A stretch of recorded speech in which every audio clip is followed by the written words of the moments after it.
Hello everybody, welcome to my presentation. My name is Kim Min-so at TAMF class. Today I'd like to talk about placebo effect and nocebo effect. Nocebo effect.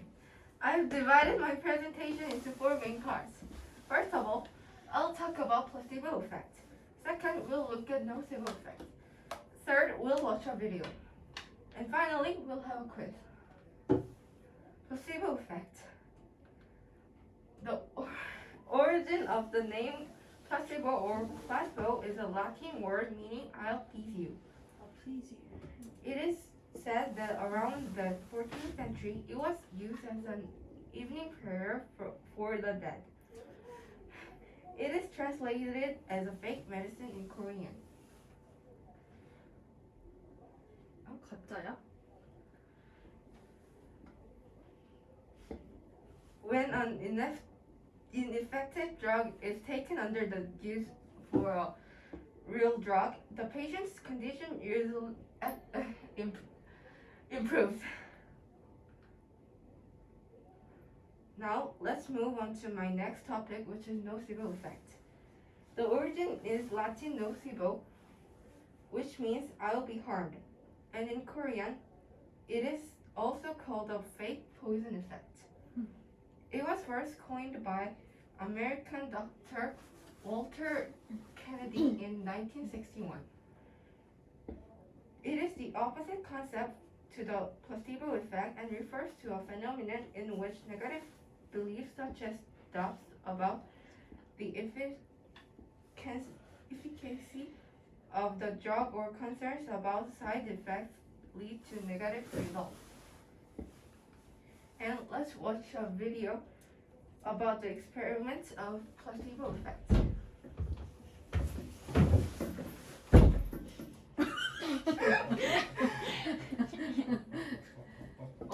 개인전 수준인데? 내 컴퓨터를 망가뜨리지 말고. 잠시만요. 빨리 찾도록 하겠습니다. 미리 찾아놨어야지. 미안해. 그게 링크가 안 걸려 있는 거야? 틀어지도록 했는데 이 컴퓨터가 지금 구려가지고 안 돼요. 그래요? 그렇다고 얘기한 적은 없긴 하지만 미리 틀어놨어야지. 죄송합니다. 될 줄 알았어요. 선생님 프리미엄이세요? 우와. 프리미엄이세요. 신기하다. 12,000원입니다. 12,000원. 비싸냐? In 1996, 56 volunteers took part in a study to test a new painkiller called trivaricane. On each subject, one index finger was covered in the new painkiller, while the other remained untouched. Then, both were squeezed in painful clamps. The subjects reported that the treated finger hurt less than the untreated one. This shouldn't be surprising, except trivaricane wasn't actually a painkiller, just a fake concoction with no pain-easing properties at all. What made the students so sure this dummy drug had worked? The answer lies in the placebo effect, an unexplained phenomenon wherein drugs, treatments, and therapies that aren't supposed to have an effect and are often fake miraculously make people feel better. Doctors have used the term placebo since the 1700s, when they realized the power of fake drugs to improve people's symptoms. These were administered when proper drugs weren't available, or if someone imagined they were ill. In fact, the word placebo means I shall please in Latin, hinting at a history of placating troubled patients. Placebos had to mimic the real treatments in order to be convincing, so they took the form of sugar pills, water-filled injections, and even sham surgeries. Soon, doctors realized that duping people in this way had another use, in clinical trials. By the 1950s, researchers were using placebos as a standard tool to test new treatments. To evaluate a new drug, for instance, half the patients in a trial might receive the real pill, the other half would get a placebo that looked the same.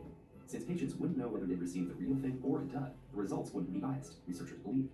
Then, if the new drug showed a significant benefit compared to the placebo, it was proved effective. Nowadays, it's less common to use placebos this way because of ethical concerns. If it's possible to compare a new drug against an older version or another existing drug, that's preferable to simply giving someone no treatment at all, especially if they have a serious ailment. In these cases, placebos are often used as a control to fine-tune the trial so that the effects of the new versus the old or alternative drug can be precisely compared. But of course, we know the placebos exert their own influence too. Thanks to the placebo effect, patients have experienced relief from a range of ailments, including heart problems, asthma, and severe pain, even though all they received was a fake drug or sham surgery. We're still trying to understand how. Some believe that instead of being real, the placebo effect is merely confused with other factors, like patients trying to please doctors by falsely reporting improvements. On the other hand, researchers think that if a person believes a fake treatment is real, their expectations of recovery actually do trigger physiological factors that improve their symptoms. Placebos seem to be capable of causing measurable change in blood pressure, heart rate, and the release of pain-reducing chemicals like endorphins. That explains why subjects in pain studies often say placebos ease their discomfort. Placebos may even reduce levels of stress hormones like adrenaline, which can slow the harmful effects of an ailment. So shouldn't we celebrate the placebo's bizarre benefits? Not necessarily. If somebody believes a fake treatment has cured them, they may miss out on drugs or therapies that are proven to work. Plus, the positive effects may fade over time, and often do. Placebos also cloud clinical results, making scientists even more motivated to discover how they wield such power over us. Despite everything we know about the human body, there are still some strange and enduring mysteries, like the placebo effect. So what other undiscovered marvels might we contain? It's easy to investigate the world around us and forget that one of its most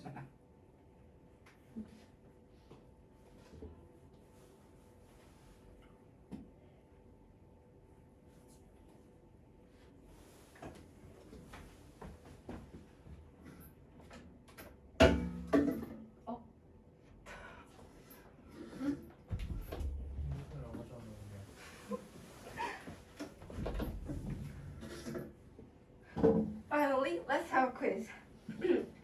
What is the origin of the placebo meme? Please do. Yes.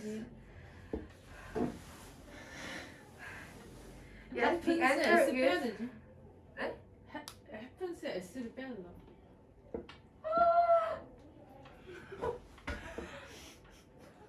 yes, the answer is I'll please you.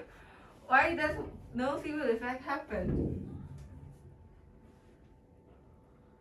Nocebo effect happens? Yes. Same way the placebo effect happens. Kind of different. The answer is negative beliefs such as doubts about the efficacy of the drug or concerns about the side effects. Thank you for listening.